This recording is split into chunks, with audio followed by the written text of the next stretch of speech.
Bonsoir à tous et bienvenue aux 20h de la télévision du Burkina. Voici les titres. Dans 18 mois, la section urbaine de la route nationale numéro 4 qui passe devant l'hôpital Yalgado Ouedraogo à Ouagadougou sera réhabilitée. Les travaux qui vont coûter 24 milliards de francs CFA ont été lancés ce matin par le Premier ministre Yacouba Isaac Zida. Les unités industrielles de la ville de Banfora traversent des moments difficiles. C'est le constat fait par le secrétaire général du ministère en charge de l'industrie qui a effectué une visite sur le terrain. Des solutions sont envisagées pour relancer ces unités industrielles. Et puis la France a réagi à l'attentat de Paris par un bombardement des positions de l'État islamique en Syrie et par de nombreuses perquisitions. Cette attaque terroriste remet sur le tapis les divisions entre les 28 sur la question de l'immigration. Ce sont des travaux qui permettront de fluidifier le trafic urbain dans la ville de Ouagadougou. Le gouvernement de la transition a lancé ce matin les travaux d'aménagement de la section urbaine de la route nationale numéro 4, un important projet financé à hauteur de 24 milliards de francs CFA par la BOAD et l'État burkinabé. Des précisions avec Yacouba Gamené et Ernest Kambiré. C'est un projet structurant que le Premier ministre chef du gouvernement lance ici dans le domaine du transport urbain. Il consiste à l'aménagement de la section urbaine de la route nationale 4 allant de l'échangeur de l'Est au croisement de la route nationale 3 menant à Zignaré, y compris un passage supérieur et le prolongement jusqu'au croisement de l'avenue de la Liberté. L'infrastructure, une fois réalisée, va permettre de booster la cadence d'un trafic urbain devenu infernal entre le centre-ville et les quartiers périphériques de Ouagadougou. L'infrastructure à réaliser consiste à la construction d'une route principale en 2 fois 2 voies avec un terre-plein central et 2 pistes cyclables. Elle comprendra également une contre-allée de desserte de l'hôpital Yalgado Ouedraogo et des contre-allées de desserte des concessions riveraines. Outre la construction des voies principales de la RN4 entre l'avenue de la Liberté et l'échangeur de l'Est, il est prévu la construction des mini-échangeurs au carrefour situé à l'intersection du projet avec la RN3 route de Zignaré. Le but, rechercher la fluidité du trafic. Il est difficile de circuler sur cette voie. Lorsque vous l'empruntez aux heures de pointe, vous vous demandez véritablement est-ce que vous allez arriver à destination. Nous assistons régulièrement à des accidents, même mortels, sur cette voie. Et donc le gouvernement en a fait une préoccupation majeure. Et avec l'aide des bailleurs de fonds, notamment à la Banque ouest-africaine de développement, nous avons pu en tout cas rendre possible ce projet-là. Durabilité, qualité et offre de mobilité, voici ce sur quoi l'entreprise COGEB International devra particulièrement mettre l'accent sur un délai d'exécution de 18 mois. Coût de réalisation des travaux, plus de 24 milliards 300 millions de francs CFA financés par l'État burkinabé et la Banque ouest-africaine de développement BOAD.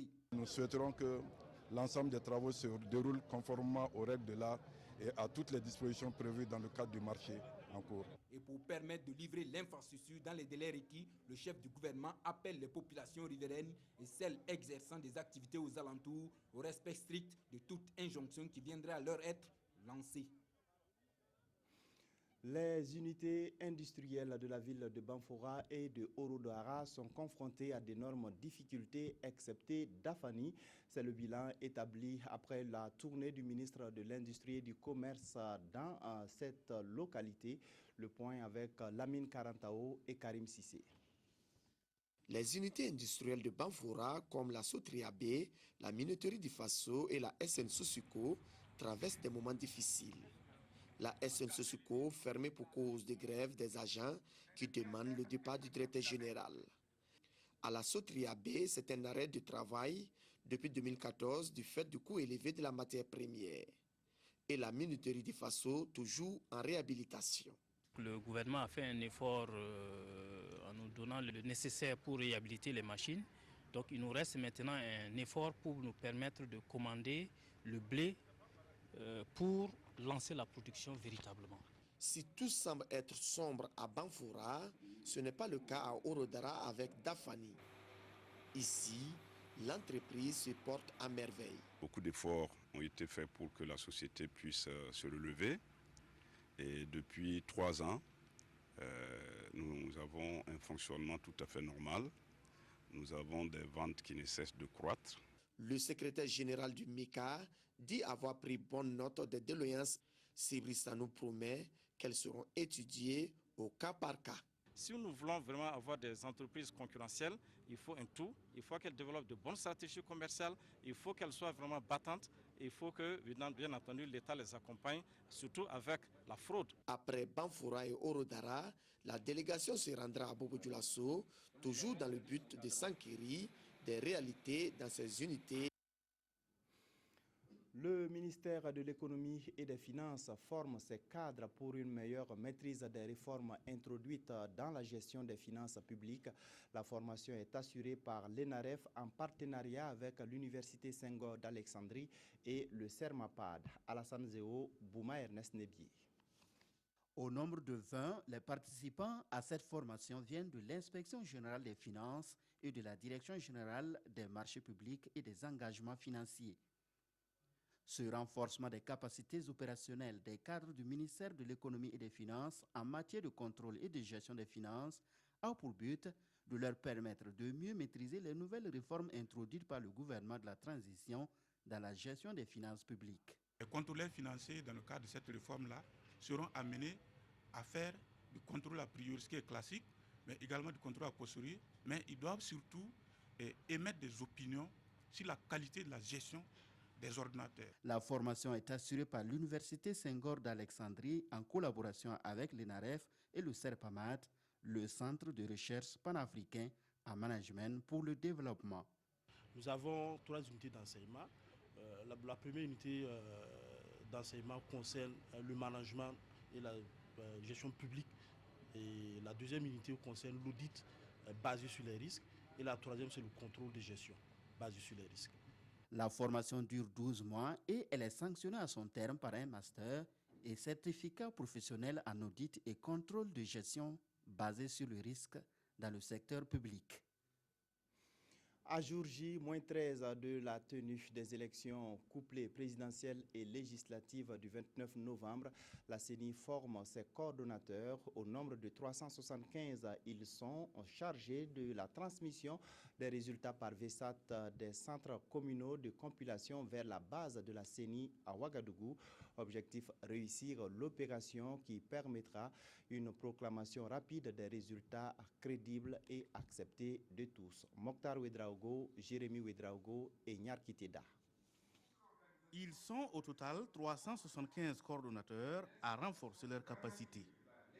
Il s'agit ici d'outiller le personnel qui aura en charge la gestion et la transmission des résultats des élections par VESAT à partir des centres communaux de compilation des résultats. Cette formation, selon le premier responsable de la CENI, la Commission électorale nationale indépendante, vise à éliminer tout soupçon et surtout à proclamer des résultats crédibles, transparents et acceptés de tous. Le but de la formation, c'est exploiter ce qu'ils sont, leurs grandes compétences, leur grande expérience et insérer maintenant des principes directeurs qui sont en vigueur à la CENI, c'est-à-dire les principes d'impartialité, de neutralité, d'intégrité, de patriotisme, pour que chacun puisse se reconnaître effectivement dans les objectifs qui sont effectivement ceux de la CENI, de manière à ce qu'ils puissent vraiment être le prolongement donc, de la CENI, pour que la CENI atteigne effectivement ses objectifs. Il est également prévu dans les jours à venir la formation d'autres acteurs de la chaîne. Dans un processus où l'horaire est interdite, a insisté Maître Barthélémy Kéré, son rôle est de mettre à niveau tout le personnel électoral et s'assurer le fonctionnement régulier des bureaux de vote le jour du scrutin. Des élections libres, transparentes et sans heurts, c'est ce que souhaite le CAR, le citoyen africain pour la Renaissance. L'organisation de la société civile a initié ce 14 novembre à Bobo-Dioulasso une caravane de sensibilisation pour le bon déroulement du processus électoral. Kadouro Menki. Le citoyen africain pour la Renaissance CAR se mobilise pour la réussite des élections. À cet effet, le mouvement organise cette caravane dite de sensibilisation.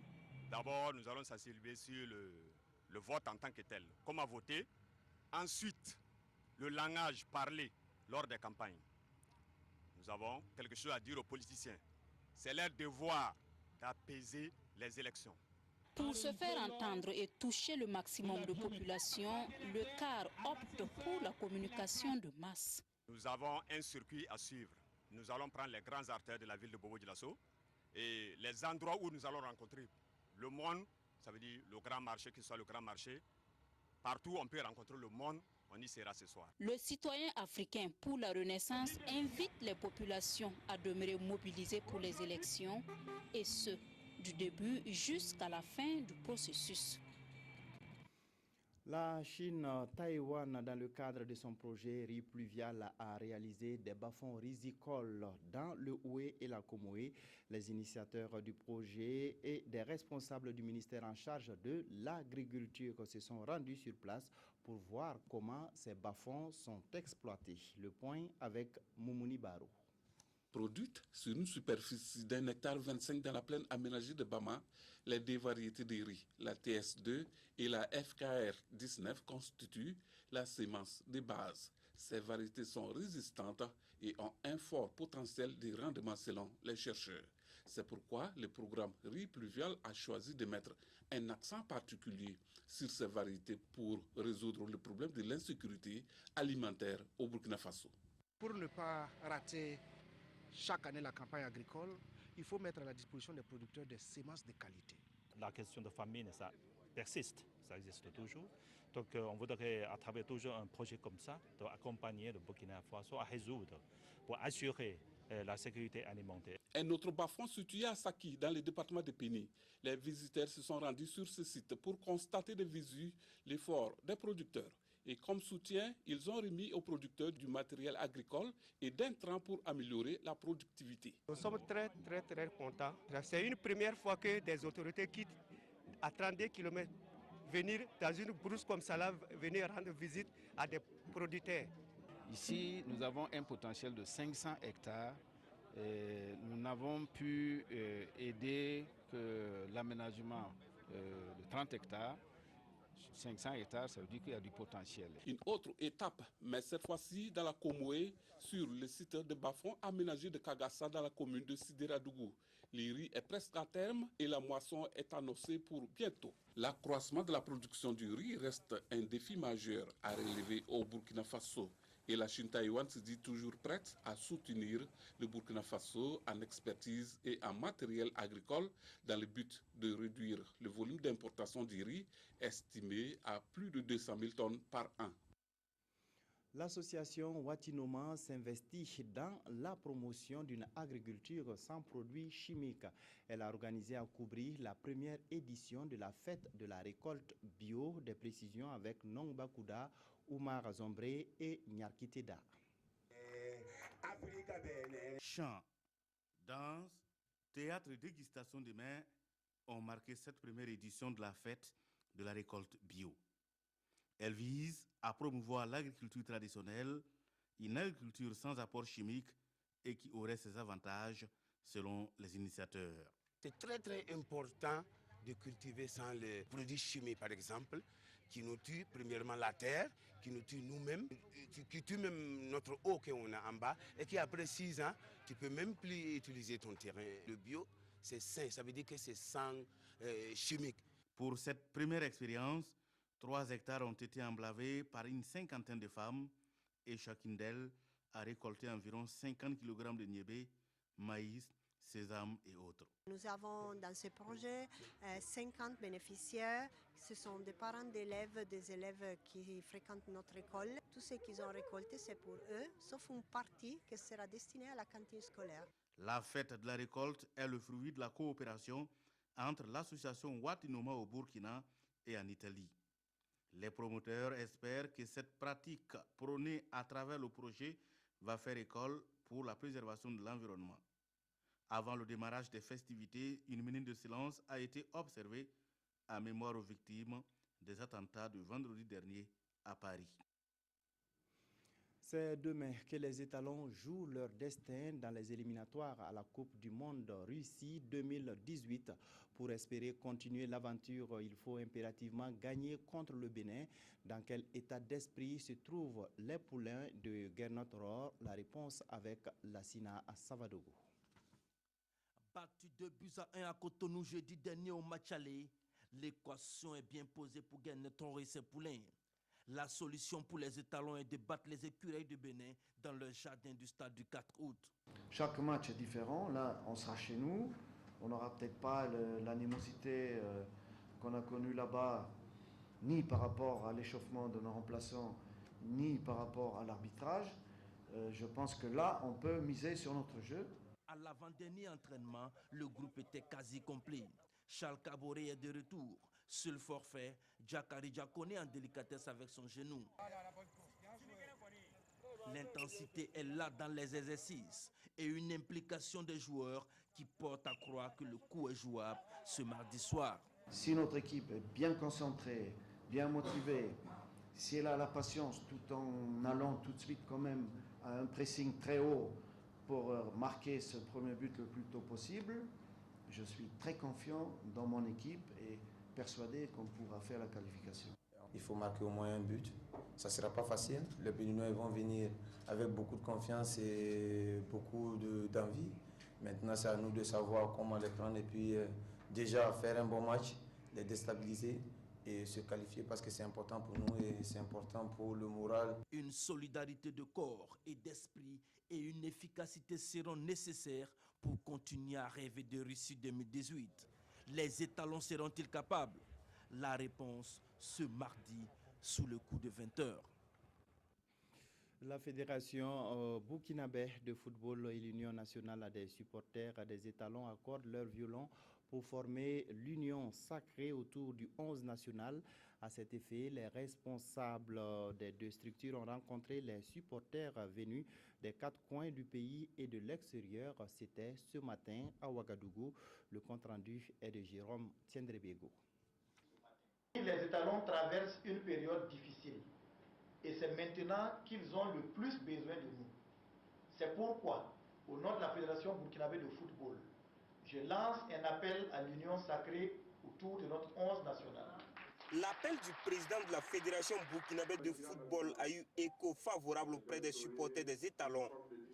Toutes les sensibilités de supporters ont répondu présent. Le bureau national, les sections régionales, les mamans, les animateurs, des représentants de l'école nationale de police et de la diaspora. Aux préoccupations soulevées par les uns et les autres dans un langage franc et direct, le présidium s'est évertué à apporter des éléments de réponse. Le maître mot des interventions se résumant à la mobilisation massive demain au stade du 4 août. Les supporters de Côte d'Ivoire, ils sont venus au moins 140, il a dit d'ici demain, leur nombre va augmenter jusqu'à 200 personnes.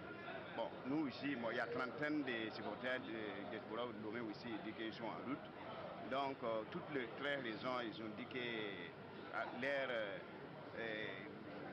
organisation est fort plus qu'avant parce que l'équipe, on a besoin de supporters à cette facile. Donc, tout le monde est prêt. Demain là, ça va aller, ça va marcher.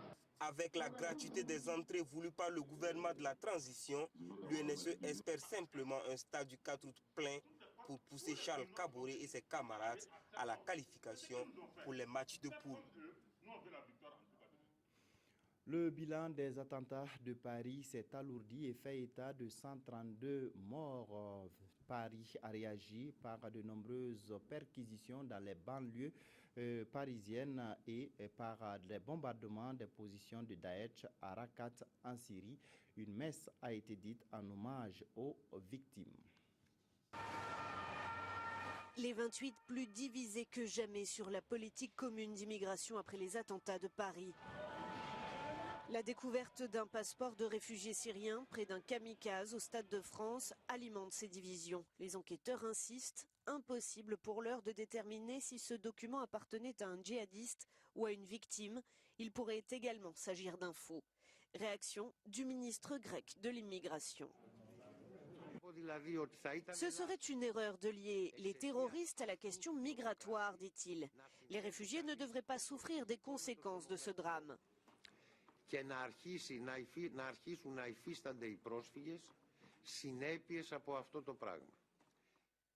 L'homme aurait été enregistré le 3 octobre dernier en Grèce. Il serait passé par la Macédoine, la Serbie, puis la Hongrie avant d'arriver en Autriche.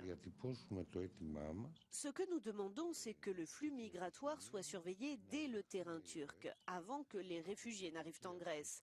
Parce que si quelqu'un monte dans un bateau en plastique, on ne peut rien y faire, ajoute-t-il au micro d'Euronews.